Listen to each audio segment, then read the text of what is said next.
Hi there and welcome to our pre-recorded show for the race meeting at the Vaal on Tuesday, the 23rd of July. 8-race program, the first off at 12:30.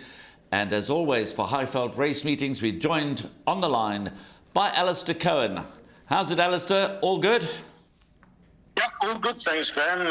Obviously we've hopefully put all the bad weather in the Cape behind, but it's a massive week. It's the last big week of the season. Some Equus Awards will be decided at Hollywoodbets Greyville on Sunday. For me, it's one of the true blue race meetings on the calendar in terms of just pure wall-to-wall, high-quality racing action. Last roll of the dice with like I said, Equus Awards and various Grade 1 options with the Mercury Sprints and obviously the Champions Cup and the two-year-old features. It's an unbelievable race day, so all leading to that, there'll be some punters that'll be hoping to take a few water comes into their fancies on Sunday at Hollywoodbets Greyville. So let's push on through and hope we can get the ball rolling this week. Well, I can only endorse what you're saying. The final fields are out for Sunday, the 28th of July. What a race day we're looking forward to. 10 races on the card, a couple of the later ones under lights, all 10 feature races. But as Alistair said, we've got to get there first, and we've got racing to go ahead at the Vaal on Tuesday, the 23rd of July. And Alistair mentioned there the Equus Awards, and just to remind everybody that this year the Equus Awards will be held in Cape Town at Hollywoodbets Kenilworth Racecourse on the 15th of August. Right, back to matters at hand. The first race is a maiden juvenile plate for fillies over 1,100 metres. It is the first leg of the Bipot. There are only 8 runners. And Alistair, take us away. Yeah, I'm not using too much imagination here, Graham. The first thing that I want to set up for punters, obviously we're on the Vaal original track. The way that the course is configured, bearing in mind we haven't been to the Vaal. I don't think we've been at the Vaal this month. Maybe in the first week of the month, but high number draws look like they'll be favoured down the straight because the outside rail's set at 0, and there's 6 of the 8 races down the straight, so just bear that in mind when having a look. In contrast to what I'm saying is that in the first race on the card, in the first leg of the Bipot, which is my suggested bet, I'm going with the horses drawn 1 and 2, but it is a small field, so I'm hoping that they won't have to do too much work and they don't set up the starting stalls over towards the far inside. They're the 2 obvious horses. I'm not going to get too many plaudits for finding these 2. Take your place, 9-start, 2-year-old maiden. She hasn't got the job done yet, but it looks like she's hinting. She seems to have turned the corner of late. And it runs over 1,000 metres to be fair. This is an extra 100 metres, but I don't see that being much of a hindrance on a fast-running track. Musi Yeni and St. John Grey have teamed up with a plum over the last month or so. They've been banging out a few winners. So, and Musi also sticks with number 7, Take Your Place. Back up comes from number 9, Vulcanite, who ran in what I think is not going to work out to be the most sparkling maiden form on the Highveld, but she can step up with that first run under the belt when finishing 3rd behind 17 and again. And I reckon when you have a look at this form line in the future, you might also question the strength of the form. So probably comparing apples with apples and expecting Vulcanite to run the same type of race that she did on debut, and if she does, that should put her very much in the picture. What's the market on the 2 first-timers? I haven't heard anything about them. En Desire, the daughter of Quirari, and the daughter of Quasilla Quasi-Cat. I don't know anything about them as mentioned, but if there is market support, it wouldn't take much for them to be somewhere involved. Well, the trainer comments in the computer form suggest that both numbers 2, En Desire and 5, Quasi-Cat, are going to need their runs, so perhaps not going to pose any kind of serious threat on debut. So Alistair in the opener, going with number 7, Take Your Place, and number 8, Vulcanite. They are the obvious 2 on form. The others that have raced, their form lines are uninspiring. Race 2 is the first leg of the Place Accumulator. It's a maiden juvenile plate over 1,100 metres.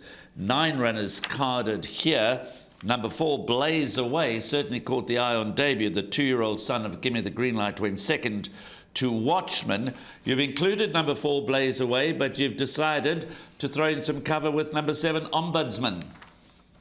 Yeah, absolute burst race here, Graham. Talking about Watchman last time, and Blaze Away made a very smart debut. Watchman was an absolute Monty over 1,000 metres with that breeding with a run under the belt. It would have been a complete and utter shock had he not won. But Blaze Away, I thought, acquitted himself nicely.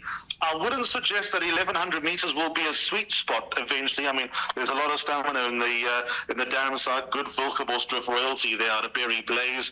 But I think Blaze Away showed enough on debut to suggest that he can get away with the 1,100 metres second time time out. Gavin Larena retains the ride. He was a little bit hot on the way down to the start, hence the earmuffs that were equipped first time. They obviously stick with the son of Gimme the green light. So hopefully at his first visit to the Vaal, he doesn't sort of boil over, because that is a little bit of a concern that I have. But on what I saw and simply the run to Watchman, he should take all the beating. If he does boil over, number 7 Ombudsman should be the one to pick up the pieces. He's drawn towards the inside, which, like I said, is probably not what you want to see. He went to Hollywoodbets Scottsville last time out, ran an okay race. He was just never really a threat behind Nocturnal Flight, but there were a number of excuses. He was squeezed at a certain stage. He also returned coughing. The fact that Sean Terry's got him back just 13 days later suggests that he might not have found anything too dramatic in the washing with number 7 Ombudsman, and dropping him back to a sprint where he ran nicely on debut behind Wolf Mountain, with a few reasonable horses, I think, in and around Wolf Mountain and Ombudsman first time out, that he's just worth following up with and just keeping on sides with. So just the 2 horses in the Bipot. To be honest, I'll be shocked if we don't double up. It could be worth taking a boxed exacta here. So there we go. That's race 2, the first leg of the place accumulator. Moving on to race 3, the first leg of the pick 6, which is due for 1340. It's a maiden plate over 1,400 metres. Now, Alistair, this horse number 11, Panning Gold, is proving costly to follow. Beaten favourite in his last 2 starts at odds of 5 to 4 and 14 to 10. Now, what's interesting, he is, of course, due to run on Saturday, the 20th of July, at Turfentine. Now, we're recording this show ahead of that time, so we don't quite know what's happened yet on Saturday the 20th as far as Panning Gold wins is concerned. But if he wins at Turfentine, he clearly can't run here. And I see you've ducked for a bit of cover in this leg of the Bipot. You know, Graham, I've changed my mind about this race so many times. Obviously, it remains to be seen if Panning Gold takes his place. Cabello Mazzaniani's got it to take the ride for Elson and Zalana. I don't know if he's got the game to win down the straight of the Vaal, despite having the best numbers. I was bitterly disappointed with his run on the 7th of July, where he was just never a threat behind Kamensky. He never got into the race. And there's some pieces of form where it looks like he's a winner in waiting, and then that last run to Kamensky where he doesn't look like a win's going to be too easy to find. So I couldn't make him a banker in anything. So for that reason, I've backed him up with the half-brother to Thunderstruck, number 1, Sutherland. He's clearly no Thunderstruck, but he's coming back from a break. Pettigrew had a horse, Tyson the Brave, come back from a 310-day break about a week earlier and win. So Pettigrew can get them right. Going to 1,400 metres first run after a break might be a little bit of a question mark, but there'll be question marks against everybody here. So I think we've got to look past those queries and go with our gut. So Sutherland, I think, is going to be very much in the race on his runs, especially to Jokerman. Jokerman's gone through the divisions. He's rated nearly 100. He could be rated north of 100 by now. And then number 3, Storm Ahead, obviously needed his last run, but it was a good run behind There's a Light when staying on to run 3rd. He's got a nice sort of middle outside draw, and on what I saw last time back from a year off the racetrack, there's a little bit of positivity going for number 3, Storm Ahead. So, again, if the second run after a race doesn't come back to bite him, and I don't see any reason why it should, I'm not the biggest believer in that, then he's got every chance. And also on that run, Storm Ahead has got Eremitage and Storm the traffic held, and he finished a quarter of a length behind Press On Regardless. And I think that he might turn the form with number 2, Press On Regardless, just because he needed the run a little bit more. So there we go, the third race in the card, the opening leg of the pick 6. Certainly numbers 1, 3 and 11 for Alistair in the Bipot. But being the opening leg of the pick 6, would you look a little wider, perhaps throw number 2, Press On Regardless, despite the inside gate, throw that one into calculations as far as the pick 6 is concerned? Yeah, he would be my next best here, Graham. Press On Regardless. I'd probably have a look at number 9, Sierra Sky as well. I think that's got a little bit of scope to improve, shown nothing to date, but not beyond, look, to make a case for her winning is probably a bit of a stretch, but I think she might improve to sort of earn a minor stake check as well. Race 4, maiden plate 1,400 metres, opening leg of Jackpot 1, due off at 14.15. Now, Alistair's gone with number 1, Let's Play Poker, as a banker in the Bipot. I suspect it's the nap of the day. I suspect it's a banker in all exotics, including the Jackpot and the pick 6, because when you look through the form of the balance, Alistair certainly doesn't add up to much. Yeah, Breath of Magic, 29 start maiden now. It's hard to make a case for him, although he's got numbers that probably stand out in a race like this. I haven't heard anything about Cliffy Clavin, number 8 on the card, the son of Canford Cliffs. There's just nothing to get excited about as far as the numbers are concerned. For example, with Lonely as a Cloud, number 9, Candace Dawson's runner, his 2 runs in Cape Town probably stack up nicely, but his work is very, very inconsistent, and he's likely to need the run. But when you're looking for the right race for Lonely as a Cloud, he obviously held an entry, had a nice outside draw, and to be fair, looking for quite a weak race to get him started and hopefully get him his first state check, although the expectations are that he'll need the run and not win. But, you know, he actually might run better than what connections expect, just because the field is so shallow. So, number 1, Let's Play Poker by miles brings the best form into the picture. I thought he just needed his last run over 1,000 metres, where he stayed on nicely behind the formerly mentioned Tyson the Brave, when Tyson the Brave was receiving 2.5 kilos from Let's Play Poker. He probably needed that last run. He's been sparingly raced. I don't think he's the easiest and most straightforward to keep sound, judging by the stretch of time between races. But there was a lot of talk and a bit of money for him last time out, and for me it was just a matter of fitness that caught him out, and he was also just running into a little bit of a pocket with 400 metres left to go. Might have compromised his momentum a little bit. So I just can't see anyone beating number 1, Let's Play Poker. For me, he's a winner in waiting, and he's just simply found the right race to get the job done. Thanks for all bets, as you say. Well, certainly the handicappers agree. Best weighted column, Let's Play Poker, is well clear of number 2, Breath of Magic. And there's a form update for number 2, Breath of Magic. Ran on the 18th of July over 1,600 metres and was again very disappointing, despite being quite lively in the market at 28-10. Could only run 5th, beaten more than 8 lengths by American Rebel. So that last run on the 18th of July has not strengthened number 2, Breath of Magic's claims in any way. So it does look pretty much impossible to oppose number 1, Let's Play Poker, but watch out, as Alistair suggested, for improvement from number 9, Lonely as a Cloud. As he said, those 2 runs at Hollywoodbets Kenilworth, not bad given the company that he was keeping in those 2 runs. Race 5, first leg of Jackpot 2, maiden plate over 2,000 metres. And this goes at 14.50. Now, starting off with the best weighted column, Alistair, 1, Douglas Dragon. The handicappers have it well clear of Master TikTok, and then a big gap again to roll of the dice. So the best weighted column would suggest that Douglas Dragon is going to be tough to beat, and he's run second in 3 of his last 4 starts. How's he going to go here? I think he's alive. I'm battling to work him out, Graham. I really liked him when he ran his 3rd start in Work Riders down at Tsepiso Matswele. He was a gin strike, found that, and he was touched off by a 1,000,000 to 1 shot Future Africa. And he's just kind of stayed there. He's not really improved, and he's not gone backwards, obviously with 1 bad run that you can forgive him for, where Pierce Stratham felt something amiss. He's got draw 1. Jared Penny takes a ride. I know Jared does a lot of work for Mark Khan, so maybe he's the man that's found something with number 1, Douglas Dragon. He's on the radar. He is just my top selection. As you mentioned, the best weighted column enhances that. But I don't know if he's climbing it all, and I don't know if he's falling away. So what I'm saying is that he'll just need the right race to get the job done. And I'm not convinced that he's running against... Well, the blind score would be a bit of a stretch, but I'm not convinced that he's running in the most straightforward event, because we got an improver that I'll get to in just a moment. Back up comes in the form of number 3, Roll of the Dice.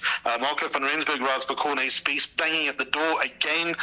The maiden company that he's kept is not sparkling by any stretch of the imagination. This is a similar type of race. He probably just needs to improve a length, as does number 1, Douglas Dragon, to be a real threat and have winning claims. But Oraniamund is interesting for me. Trying this trip for the first time, the son of Karari. There's all sorts of stamina on the dam side. Good improvement from run 1 to run 2. He just looks like he could be above the curve here. And on the run to main mission, funny enough, he was just behind Douglas Dragon and Master TikTok.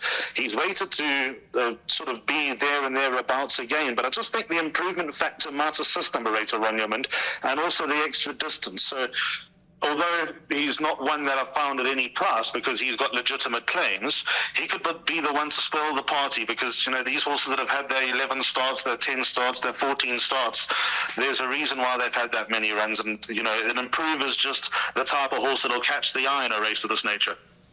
Certainly worth giving number 8, Aranyamont, a second glance. Doesn't feature in the best weighted column because horses only get an official rating after they've had 3 runs. Aranyamont's only had the 2, but as pointed out by Alistair, good improvement in its second start, heading the right way, unexposed, and could progress enough to turn them all over in race 5. The 6th race is another maiden. It's a maiden plate for fillies and mares over 2,000 metres. The best weighted column headed here by number 1, City Lights, who's got consistent place form coming into the race, having run second twice and third twice in her last 4 outings. Is City Lights finally going to get it right at the 19th time of asking? Well, I'd say this is probably the time and place now, Graham. Goes 2,000 metres, funny enough, for the first time in her life. 18-start maiden.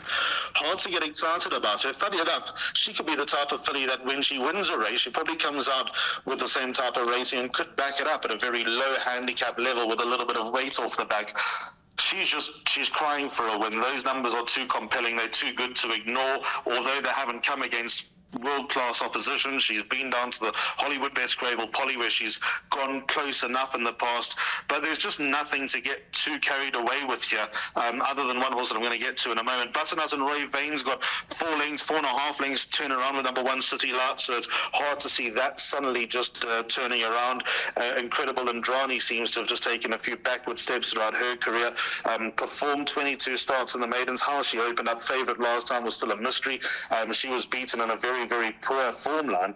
But if number 8 Party Punch turns up at the Vaal on Tuesday, if she were to win on Saturday at Turfentine, then obviously she won't, but she could be the one that gives most to worry about. She's likely to receive 5 kilos from number 1 City Lights, the daughter of New Predator. She seems to have turned the corner. She's come alive with obviously a few educational runs under the belt. So Raymond Danielson committing to 55 kilos is a bit of a stretch for him these days, so I think that's a good sign. 1 and 8 should suffice on all bets, to be honest. My Bipot numbers probably get away with banking one or the other in the place accumulator.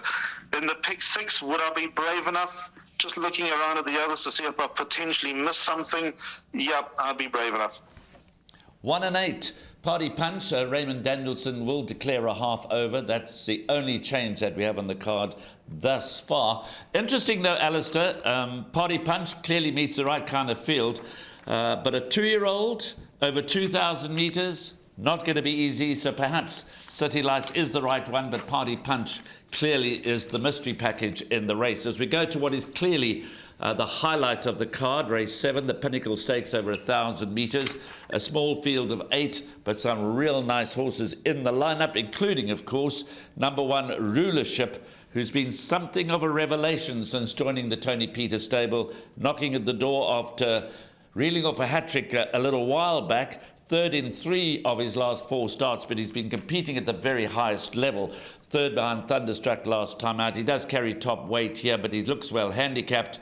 And will he get the job done at the Vaal in the 7th race? Just to enhance that argument, Graham, Rulership holds the 1,000-metre record at the Vaal now in 55.3. And on a track running as fast as it is, not inconceivable that he goes close to matching that time. He obviously broke that record on World Sportsman in Grand Heritage Day when beating Captain Hindsight in commanding fashion when coming from just off the pace. Likely to work out that way again.